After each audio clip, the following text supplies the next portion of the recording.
मैं अपनी आंखें पहाड़ों की तरफ उठाऊंगा। मेरी कुम्मक कहाँ से आएगी? मेरी कुम्मक खुदावंद से है जिसने आसमान और ज़मीन को बनाया। वो तेरे पाँव को फिसलने ना देगा। तेरा मुहाफिज ऊँघने का नहीं।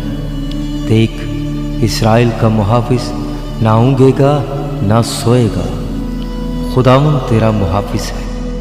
खुदावंद तेरे दाहिने हाथ पर तेरा साहिबान है। ना आफताब दिन को तुझे जर पहुंचाएगा, ना महताब रात को। खुदावंद हर बला से तुझे महफूज रखेगा। वो तेरी जान को महफूज रखेगा। खुदावंद तेरी आमद और रफ्त में अब से हमेशा तक तेरी हिफाजत करेगा।